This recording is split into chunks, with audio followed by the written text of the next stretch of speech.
Hi everyone, welcome. I just saw a flying insect, a couple more of them over there, so I think the first order of business is going to be applying some BTI, some mosquito dunks. But no, the first order of business, really quick, is just going to go on the rundown of the information pertaining to this system. This is right now, probably not for very long, but right now it's my newest system, 46 days of age, fed 4 times so far. And that last check-in 12 days ago was a pretty generous one. I made what I thought was a preliminary announcement of how many worms are thought to live in this system based on everyone's comments and feedback. Because whenever I launch off a new system, it's the comments that you guys provide, averaged with my own personal estimate for how many worms live in a system, and then we usually end up with some sort of an unusual number, as we have here. That was the same number I announced last time, so that means no new estimates came in since that last 12 days have passed, so that's starting to look like it's going to become the official worm count for this system. A pretty healthy sized bin, leading me to believe that even though the last feeding seemed pretty generous, we can probably come in here 12 days later with another feeding. But since I'm such an absent-minded worm farmer, we're going to make sure we don't overlook the application of some mosquito dunks. And I don't just react when I see flying insects and then add it only then. I've been even adding this stuff as sort of a preemptive measure, proactively trying to prevent outbreaks of worms, flying insects in my systems. But here I see 2 examples of not just a single flying insect, and I think that's a 3rd example right there. The little tiny ones are a single flying insect, but when they're a little bit longer, that's actually 2 of them, back to back, mating, actively mating right there in front of our eyes. So I believe that the addition of the mosquito dunks is a good idea. Maybe I'll even put this stuff right nearby so that we can put a second dose of that stuff in when we're done.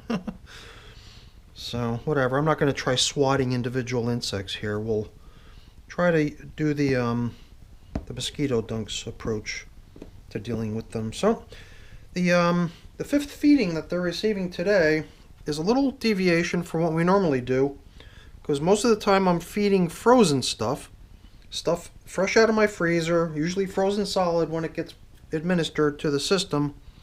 But in this case, the stuff that I'm giving them is fresh out of the stock pot, stuff that's been actually very, very slowly sitting in that stock pot all night with a very, very low, gentle flame, trying to create a delicious bone broth.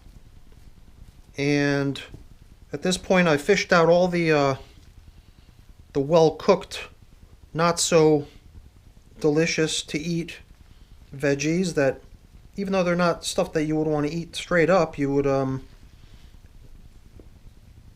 definitely notice if the broth wasn't including all those delicious things, because each of those things adds a delicious amount of flavor to the broth. But the onion comes out, the garlic, these things all, I put in all fresh new yellow carrots, not yellow, orange carrots, white carrots, and celery, fresh celery, to replace this stuff that's been soaking and cooking all night, so that all that carrot and celery is the stuff that's going to end up being the yummy veggies that are actually eaten with the soup.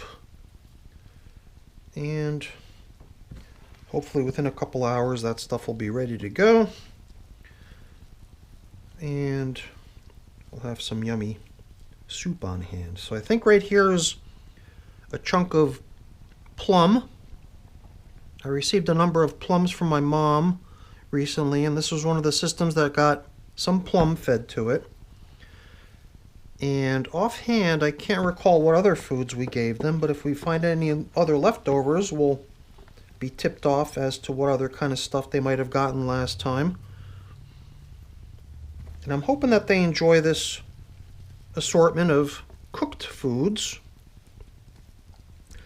The bone and the marrow, a certain degree of greasiness, oiliness, whatever you want to call it, in the broth.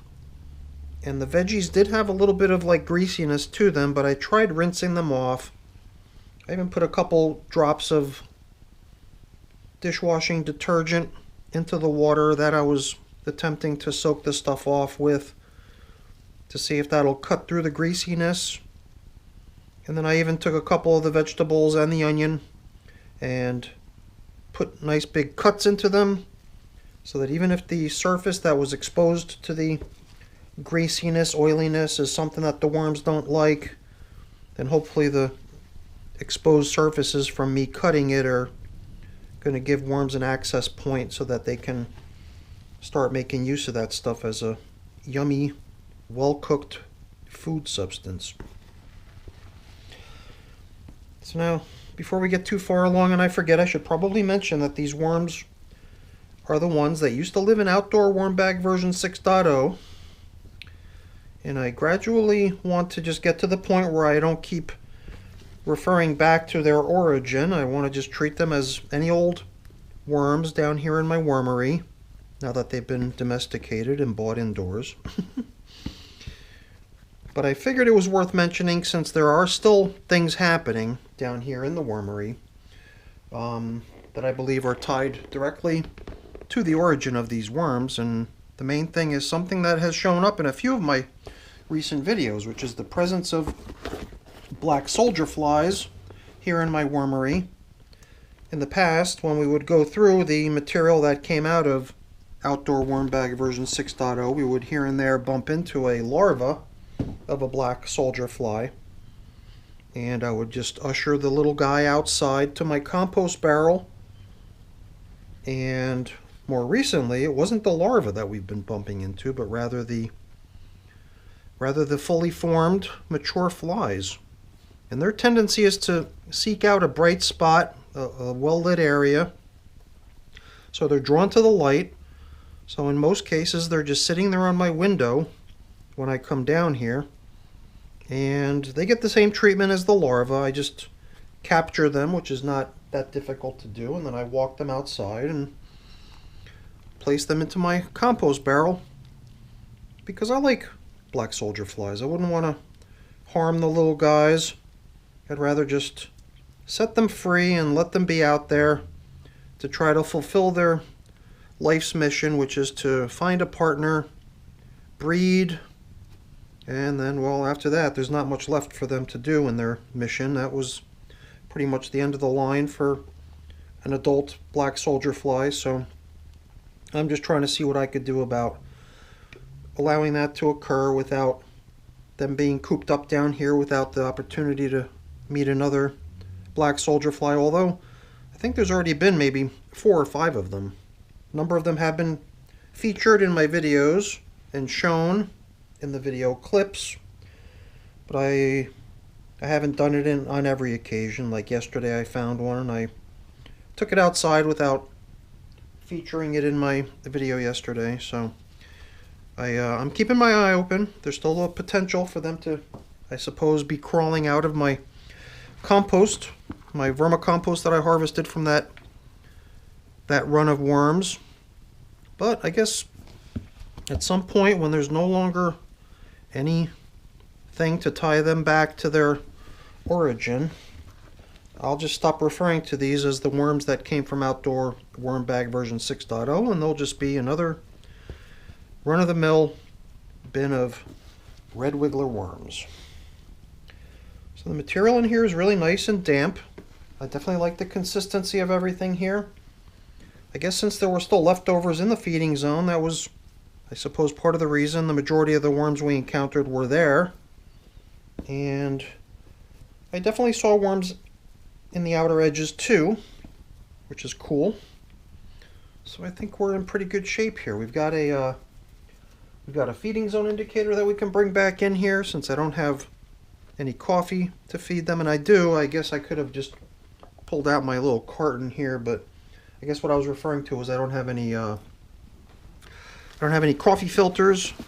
Well, that's not true either. I've got a pile of them sitting over here, but I didn't want to recycle this one. I figured it was in good shape. We would just reuse it again as is Perhaps if it starts showing signs of wear next time, we can swap it out for a new one. But for now, we're just going to stick to using the old one. And last but not least was a coating of leafy matter for the top, and just for good measure, a little bit more Mosquito Dunks. So that's it for our check-in with the red wigglers from some unknown origin. No, we all know where they're from.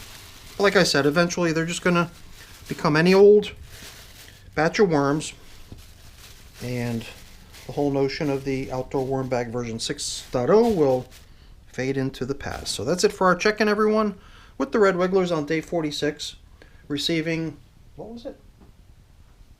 Yeah, feeding number 5 today, cooked foods. Boiled foods, well, almost boiled. And I hope they like it. And I hope you liked the video. Hopefully you enjoyed it. If you did, as always, please don't forget to leave me a quick thumbs up before you go. It's always really appreciated. And if you haven't done so already, please also consider subscribing to the channel. That's very much appreciated as well. Oh, jeez. It'd be nice if we didn't see any more of these flying insects either. Well, keeping my fingers crossed for that. Hopefully the Mosquito Dunks helps. All right, everyone, have a great day. Thanks for watching. Bye now.